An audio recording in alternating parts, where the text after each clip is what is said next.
Bonjour et bienvenue sur Espérance TV dans les 100 jours de prière en partenariat avec l'Institut de la Voix de l'Espérance.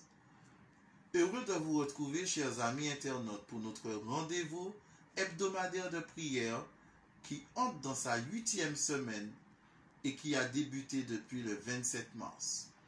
Notre thème central, appeler Jésus dans notre besoin urgent. Aujourd'hui, plus que jamais, le contexte de vie quotidienne que nous a imposé le Covid-19 nous appelle à faire preuve de solidarité, d'entraide et de fraternité.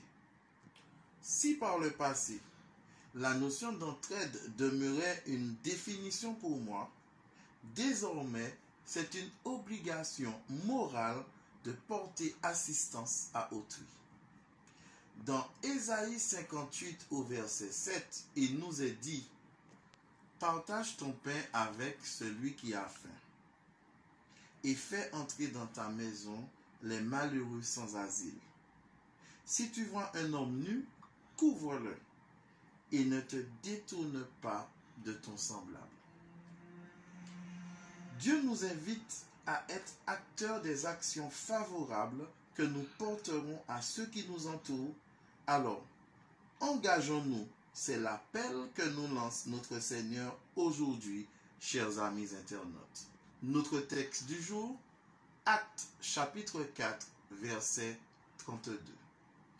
La multitude de ceux qui avaient cru n'était qu'un cœur et qu'une âme. Nul ne disait que ses biens lui appartinssent en propre, mais tout était en commun entre eux.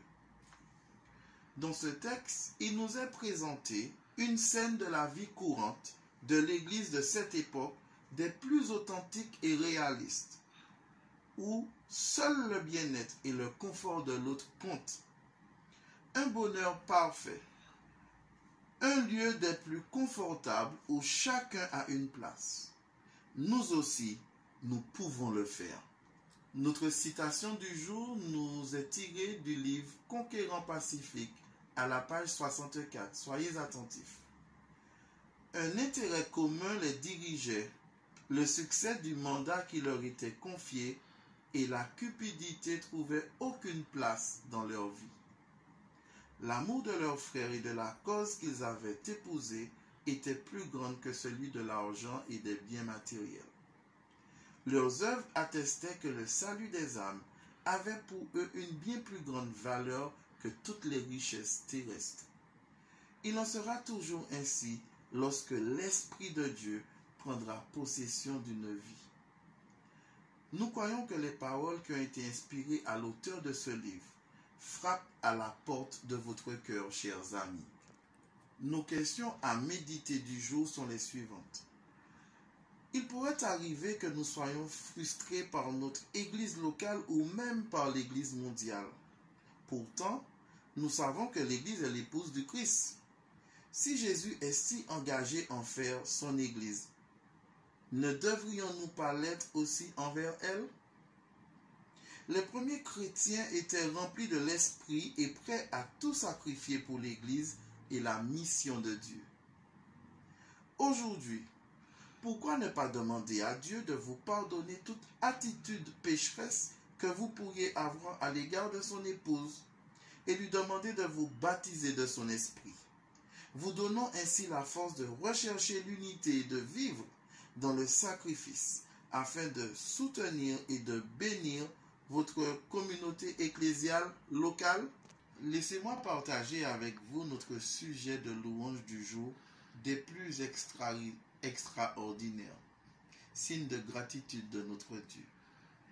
Nous louons Dieu pour les 900 nouvelles églises implantées ces dernières années dans la division interaméricaine. Dans la division sud-américaine, les demandes d'études bibliques ont été multipliées par 5 depuis le début de cette crise. N'est-ce pas merveilleux? Nous aurons aujourd'hui 5 requêtes de prière. Premièrement, prions pour l'Église du Gabon. Prions pour que ses membres aient le courage et la sagesse pour atteindre leurs concitoyens. Prions spécialement pour un groupe à Akanda qui essaye de s'occuper des personnes handicapées. Prions pour les besoins de nos églises locales, besoins spirituels et physiques. Prions pour l'unité, la guérison et un engagement renouvelé dans les activités d'assistance et dans les missions. Prions pour les pasteurs et les responsables de l'Église de l'Union haïtienne. Prions pour les églises de certaines régions d'Haïti qui sont des territoires de bande armée. Prions pour la santé spirituelle, physique, financière et mentale des membres de l'Union haïtienne. Prions pour les membres qui ont une vision erronée ou tordue des doctrines et qui tentent activement de tromper les autres. Et enfin, prions pour les anciens membres qui se sont séparés de l'Église et ont formé leur propre groupe ou dénomination. Prions pour qu'ils soient conduits vers la vérité. Je vous invite maintenant à incliner la tête pour une courte prière. Tendre Père Céleste, nous voudrions te remercier infiniment car tu nous as donné gratuitement la vérité, tout comme tu nous as donné aussi ton Fils unique qui s'est livré à la croix pour chacun d'entre nous. Tu tiens, tendre Père, à nous inviter une fois de plus aujourd'hui à renouveler notre engagement envers toi, mais envers notre prochain. Merci, tendre Père, d'être présent dans nos vies par ton esprit et de nous redonner l'énergie nécessaire afin d'accomplir ta mission. Nous t'en prions en Jésus et pour ta seule gloire. Amen. Nous vous remercions, chers amis internautes, pour votre fidélité